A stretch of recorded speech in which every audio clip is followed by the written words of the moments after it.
much, thank you. We'd like to start off with a number called Fairies Wear Boots.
Oh, that's a crazy aggressive version.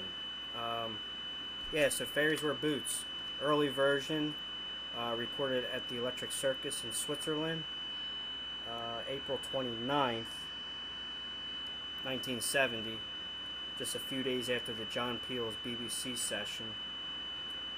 This is an early version of... Turn my pedals off. That's an early version of Fairies Wear Boots, about a month and just a few days before they took it to the studio to record Paranoid, which was recorded in the studio, I believe, started in June 1970, right when the debut album, Black Sabbath, was released. Sorry if this is a repeat of information for some of you guys. If you're new, welcome. So, again, sound quality on this show is not really the greatest, because it's kind of like a bootleg recording. So I apologize for the poor sound quality, but in a way, I made my guitar sound the way it did for this reason, because I wanted to give my guitar sound like this bootleg kind of crappy sounding. Because again, when Black Sabbath was trying to make it, when they first started out, they were playing at a lot of small venues, bars, and clubs over in Europe. And so you can imagine that the Electric Circus was probably some dive bar club where a lot of bands were coming in and out of.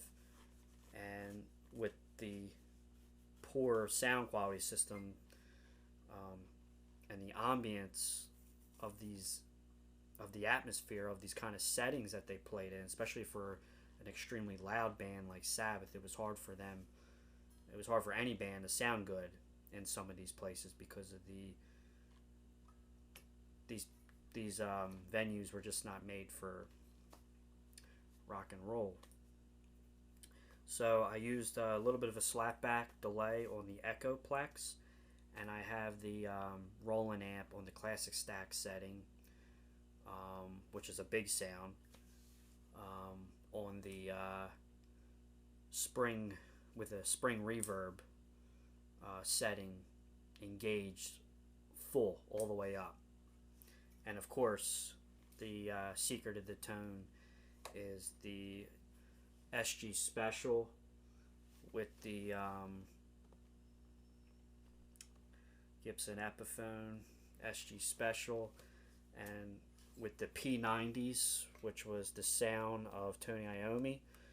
So if you've seen some of my other videos, not gonna lie, my guitar rig sounds very identical at times to Tony Iommi's, because Tony Iommi was kind of using the same setup that I'm using. And of course, the secret behind the sound is I'm using a Cataline bred Sabre Cadabra treble booster pedal, which mimics the sound of a Dallas Rangemaster treble booster, pushing or going straight through and pushing like fire hell, pushing the Laney amps, Laney Supergroups that Tony was using and Geezer Butler was using as well, but the bass version, I would assume. So that's the sound, and yeah, so that's it. Fairies Wear Boots. Again, this solo I felt was a little sloppy on this one, on this particular version, a little drawn out at times. I kind of got lost. It was kind of hard for me to hear at times because of the sound quality. So it was really hard to find myself where I was. Find myself where I was. But you know what I mean. So, but I did the best I could after several takes, and this one turned out to come out decent, I thought. So I hope you liked it. Just going to show you the artwork. There goes early Sabbath giant Laney amps. Promotional pictures. There you go.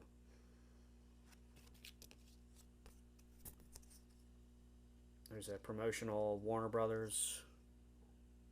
Looks like a Warner Brothers poster of the debut album.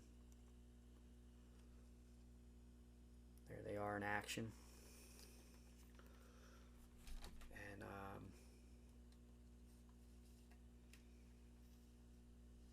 if you notice, also there's a cool picture. There's, the boys at the strip club, strip tease. They must have had a lot of fun back then.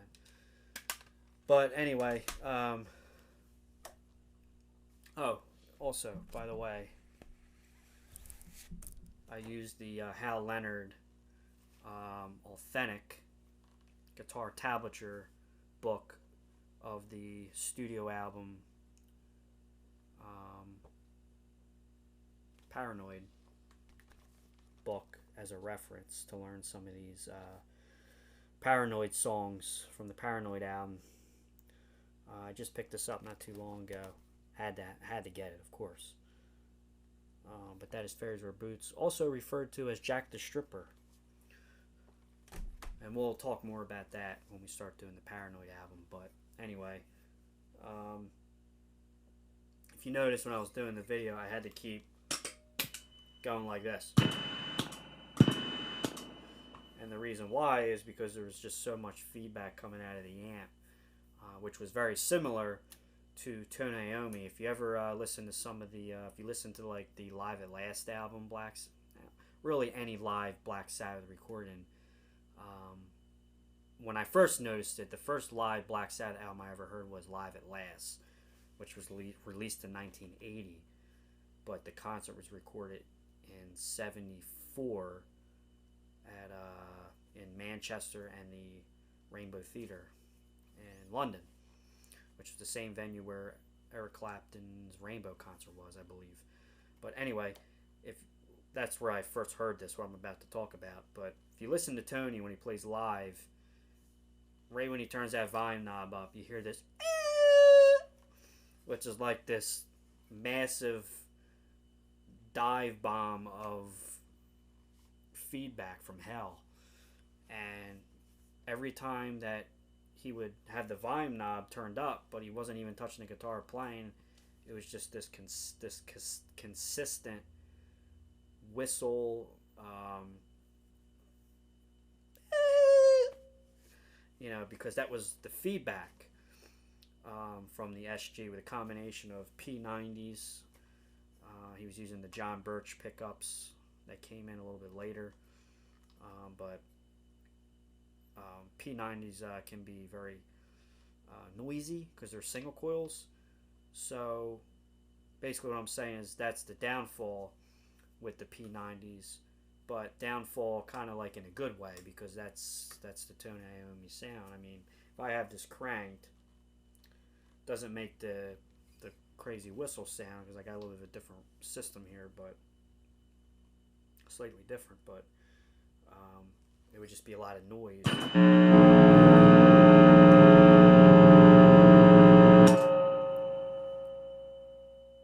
Gone.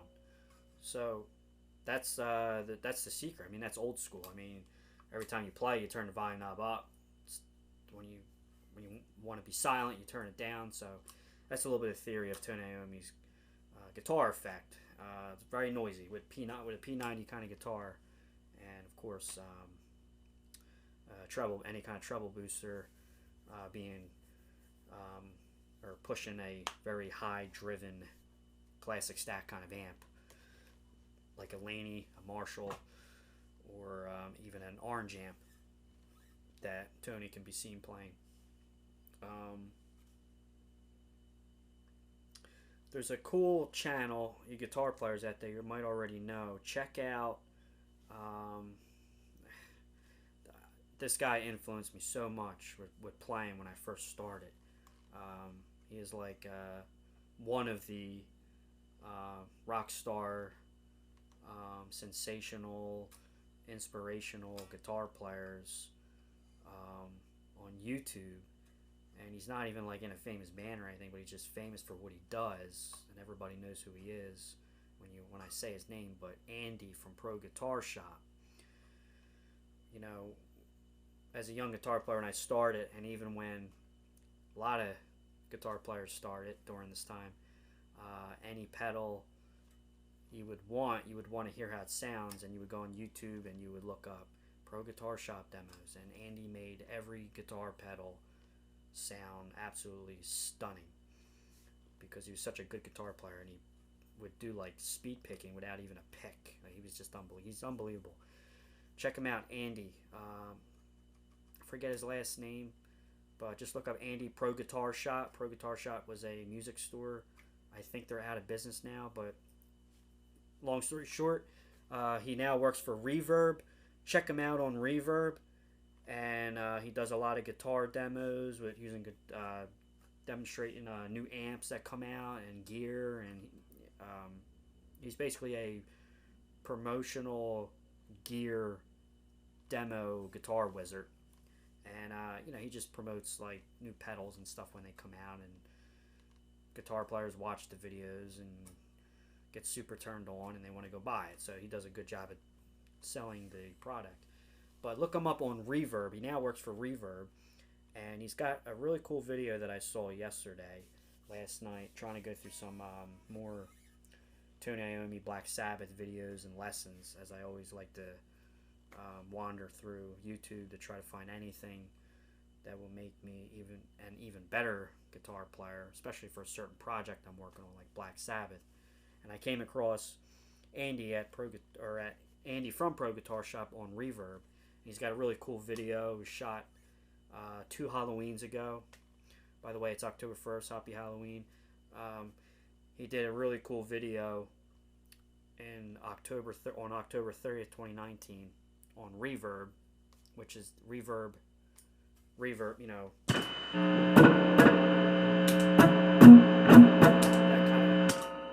that kind of reverb.